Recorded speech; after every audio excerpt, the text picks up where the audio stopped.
Hello student, you are welcome to digital platform of Saraswati Group of Colleges. I'm Brijesh Upadhyay. I am here for a discussion with a new topic from BA second year, English Poetry. It is from the Siddharth University. Today in this class, I'm going to discuss with you a very important topic, a form of poetry, and which is elegy. आज के इस video में हम लोग जिस topic के बारे में चर्चा करेंगे वो है इलेजी। हालांकि इसे इलेजी कहते हैं लेकिन इसका प्रोनाउंसिएशन है इलोजी। हम आज की वीडियो में देखेंगे what is elegy, origin of elegy, type of elegy and characteristic of elegy. तो इसके पहले की वीडियो में हम लोगों ने सोनेट के बारे में चर्चा किया था और आज हम इलोजी के बारे में चर्चा करेंगे। पहले यानी कि जो ये सीरीज चल रही है फॉर्म ऑफ पोएट्री की सिद्धार्थ विश्वविद्यालय के बीए सेकेंड सेमेस्टर के सिलेबस से लिया गया है, जिसके बारे में आज की वीडियो में हम बातचीत करेंगे। तो बिना समय गंवाए शुरू करते हैं आज की वीडियो। सबसे पहले हम जानेंगे कि इलेजी क्या है, व्हाट इज इलोजी। इलोजी, इसके डेफिनेशन को देखते हैं। An elegy is a poem of serious reflection that reflects on the death or loss.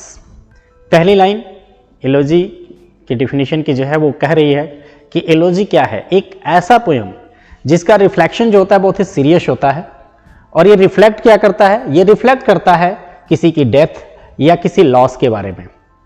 Hindi में इसको हम कहते हैं शोक गीत। क्या कहते हैं?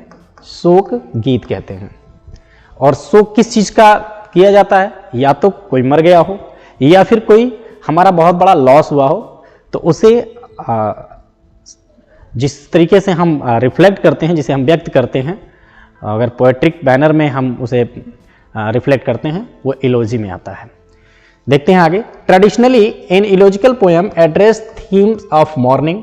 मॉर्निंग का मतलब होता है बिलाप करना, या सॉरो दुख, या लेमेनेशन का मतलब होता है शोक व्यक्त करना। यानी कि ये जो फॉर्म है पोएट्री की, ये क्या करती है, या तो किसी के लिए इसमें बिलाप मिलेगा, या सॉरो या ग्रीफ मिलेगा, या शोक मिलेगा। इसकी जो थीम बेसिकली होगी वो मॉर्निंग, शारो एंड लेमेंटेशन की होगी। An elegy is a special kind of lyrics. A lyrics express the emotion of the poet and the elegy is expression of the emotion of sorrow, woe and despair. एक अलग तरीके की ये lyric है, यानी ये लिरिकल पोएट्री भी इसे हम कहते हैं। एक अलग तरीके की लिरिक है जिसमें जो पोएट है वो अपने इमोशन को एक्सप्रेस करता है, और जो एलोजी का एक्सप्रेशन होता है वो किस तरीके का इमोशन होता है, तो वो होता है इमोशन ऑफ सारो का, दुख का या निराशा का इमोशन वो एक्सप्रेस करता है।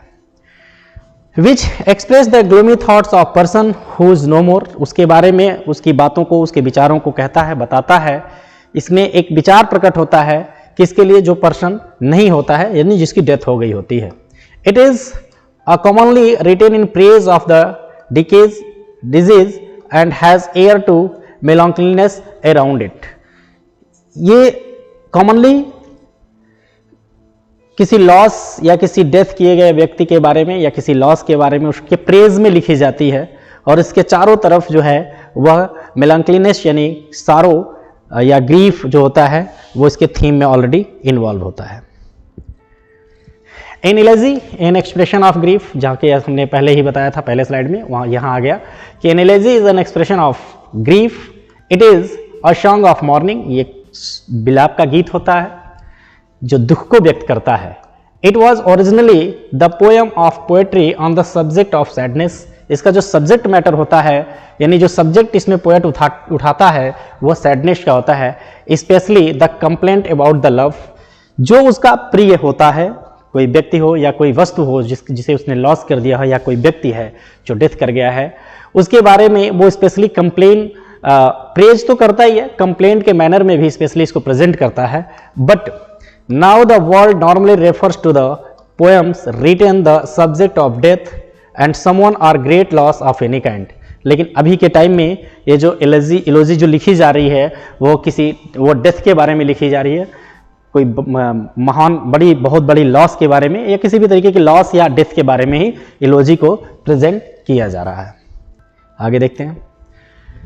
अब देखते हैं कि इसकी ओरिजिन क्या है, इलोजी की ओरिजिन क्या है, द वर्ड कहाँ से आई है ये। The word elegy origin from the Greek word, ancient Greek word जो है वर्ड है इलेजिया, उसी से ये निकला हुआ है, विच मीन्स द लेमेंट और टू बी शारोफुल, जिसका मतलब लेमेंट होता है, शोक होता है या दुख होता है।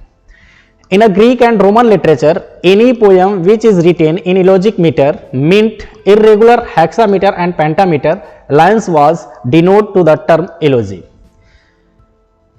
एंशिएंट ग्रीक में और रोमन के लिटरेचर में अगर कोई पोयम इलेजिक मीटर में लिखी जाती थी, मतलब क्या हुआ, इलेजिक मीटर का मतलब हुआ कि एक तो वो इरेगुलर पैटर्न पे हेक्सामीटर में लिखी गई हो। अब हेक्सामीटर क्या है, ये सिलेबल जब हम पढ़ाएंगे आपको एक सेपरेट वीडियो हम सिलेबल का बनाएंगे, उसमें बताएंगे कि हेक्सामीटर क्या है। पेंटामीटर में 5 जो सिलेबल होते हैं वो कैसे होते हैं, स्ट्रेस ऑन स्ट्रेस के बारे में जब हम बताएंगे वहां हम लोग समझ लेंगे कि हेक्सामीटर और पेंटामीटर एक्चुअली में क्या होता है।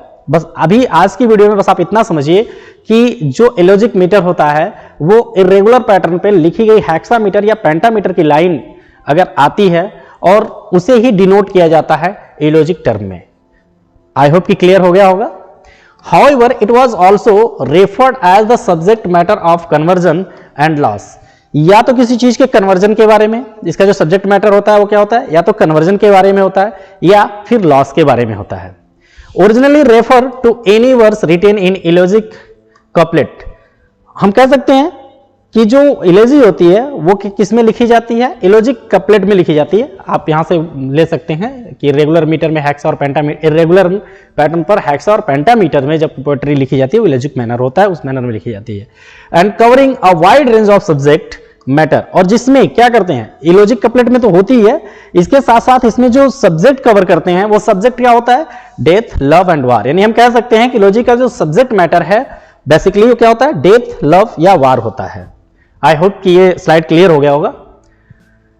इन elegy usually brings comprise the 3 stage grief which as और फॉलो। 3 कंप्रीजेस के हैं, जो 3 कंप्रीजेस कौन है, सबसे पहले क्या होता है उसमें ग्रीफ होता है, प्रेज ऑफ डेथ, यानी जो डेथ कर गया है व्यक्ति उसका क्या होता है, उसके प्रेज, उसके गुणों के बारे में, उसकी क्वालिटी के बारे में जो पोएट है एक्सप्रेशन देता है। और एट लास्ट वो क्या करता है, कंसोलेशन देता है, खुद को कंसोलेशन देता है जो बड़ी सी लॉस उसकी हुई है या जो व्यक्ति मर गया है उसको लेकर के। अब देखते हैं characteristics of an elegy. Elegy के कैरेक्टरिस्टिक्स को देखते हैं। तो सबसे पहले आते हैं, an elegy begin with the lament loss of life a person और लॉस अ थिंग। किसी भी वस्तु या किसी भी व्यक्ति के लाइफ या डेथ या लॉस से शुरू होती है। And the sorrow is followed by the poet's admiration for the person or things lost. जो खो गया है या जो मर गया है उसके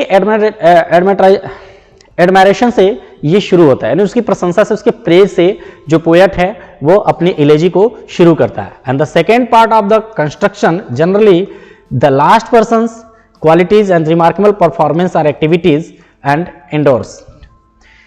उसमें क्या करता है, सेकेंडली वो क्या करता है, उस व्यक्ति की क्वालिटीज के बारे में, उसके रिमार्केबल परफॉर्मेंस को इंक्लूड करता है और उसकी एक्टिविटीज के बारे में बीच में, यानी सेकेंड पार्ट में जो पोएट है वो उसके बारे में बताता है। An elegy is a kind of lyric, एक तरीके का ये लिरिक है, centre to expression of some sentiments, belief और ओपिनियंस। ये जो इलेजी है वो डिपेंड करती है किस पे, एक ऐसी इलेजी, एक ऐसी लिरिक जो एक्सप्रेशन देती है किसी सेंटिमेंट्स को, किसी के बिलीफ को, या फिर इसमें पोएट जो है वो अपना ओपिनियन देता है। And the language and structure of an elegy formal and ceremonial. इसकी जो लैंग्वेज होती है, जो इसका स्ट्रक्चर होता है वो फॉर्मल होता है और सेरेमोनियल होता है। In elegy may search answer to question related the nature of life and death and the body of immortality of the soul. एक इलेजी में क्वेश्चन आंसर ढूंढा जाता है और वो जो क्वेश्चन होता है वो किससे रिलेटेड होता है, नेचर ऑफ लाइफ से या डेथ से, या फिर बॉडी के इमोर्टलिटी, सॉरी बॉडी जो डेथ कर जाती है उससे जुड़ी हुई, या फिर सोल की इमोर्टलिटी से रिलेटेड क्वेश्चंस के आंसर्स इसमें पोएट ढूंढता है। Sometime in elegy also express the speaker's resentment और रेंज अबाउट द लॉस और डिमाइज।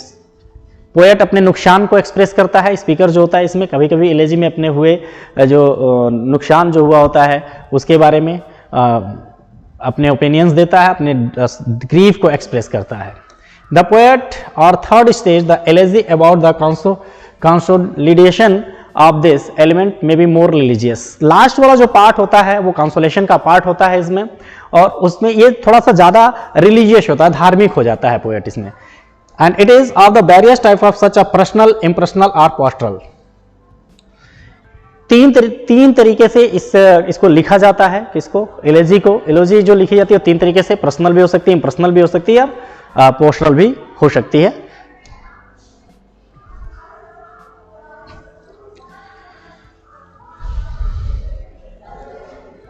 अब देखते हैं type of elegy. A personal elegy lament the death of specific individual. जो पहली एलेजी जो होती है, पहली टाइप को पर्सनल एलेजी होती है, जो किसी के डेथ, किसी स्पेसिफिक इंडिविजुअल, कोई इंडिविजुअल व्यक्ति के बारे में उसके डेथ पर लेमिनेशन जो होता है, जो बिलाप होता है, उस पर लिखी जाती है। दूसरी होती है impersonal elegy. It is not Tide with a specific person. ये किसी विशेष पर्सन, विशेष व्यक्ति, किसी इंडिविजुअल के बारे में नहीं, बल्कि इट्स मोर द डेथ और लॉस ऑफ ब्रॉडर स्केल। जो बड़े स्तर पे, ब्रॉडर स्केल में बड़े स्तर पे कोई लॉस या किसी डेथ के बारे में मॉर्न करता है। एंड पोएट्स में grief over human nature, destiny and condition. इसमें इसका जो सब्जेक्ट मैटर होता है वो ह्यूमन नेचर होता है, डेस्टिनी होती है, या फिर जो कंडीशंस बनते हैं उसके बारे में अगर पोएट लिखता है वो इम्पर्सनल एलेजी में आता है। Pastoral elegy, it is a poem about the death of idyllic rural life. Often a postural elegy features shepherd. पहले के टाइम में जब एलेजी लिखी जाती थी तो उसमें ये जो पोस्टरल एलेजी होती है इसमें क्या होता है, इसमें दो गलेरिया होते हैं। एक गलेरिया की मृत्यु होने पर, डेथ होने पर, दूसरा गलेरिया जो बिलाप करता है उस तरीके से, उस मैनर में जब पोएट उस एलेजी को लिखता है, यानी कि रूरल लाइफ को जब वो एक्सप्रेस करता है वो पोस्टरल एलेजी में आता है। And the genre are actually sub group, किसी सब ग्रुप के बारे में, किसी जाति के बारे में, किसी विशेष वर्ग के बारे में जब कोई एलेजी लिखी जाती है, किसी विशेष वर्ग द्वारा जब उस पर लेमिनेशन किया जाता है या बिलाप किया जाता है, वो पोएट्री कहलाती है pastoral elegy. And the elegy take the pastoral element related to them expressing grief और लॉस, और उसके माध्यम से अपने ग्रीफ को, जो लॉस हुआ था उस पर ग्रीफ को क्या करते हैं, एक्सप्रेस करते हैं। कुछ एग्जांपल्स हैं आपके सामने जिसको बता दें, जो कोई काफी फेमस एग्जांपल हैं एलेजी के। सबसे पहला जो एग्जांपल है वो है अल्फ्रेड लॉर्ड टेनिसन का इन मेमोरियम। ऑथर हेनरी हॉलम के बारे में इन्होंने लिखा था 1850 में। दूसरा है Walt Whitman O Captain my Captain, आपने पहले पढ़ा होगा इसको, जिसे लिखा गया था 1865 में।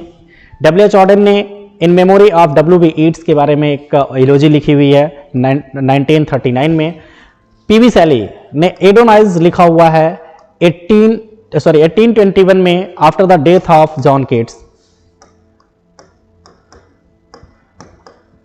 ये जो अक्सर क्वेश्चन पूछता है कि एडोनाइज किसके बारे में है, तो आप इसका आंसर दे सकते हैं कि ये जॉन केट्स के बारे में है। एडोनाइज को P.B. शैली ने, जॉन केट्स को P.B. शैली ने एडोनाइज के बारे में प्रेजेंट किया है अपनी एलोजी एडोनाइज में।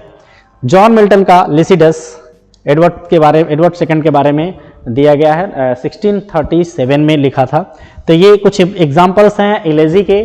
सो आज की वीडियो में हम बस इस टॉपिक पे ही चर्चा करेंगे। कल मिलेंगे अगले वीडियो में किसी अच्छे और नए टॉपिक के साथ, बेहतरीन टॉपिक के साथ। तब तक के लिए have a good day. Thank you so much. Thank you for watching this video.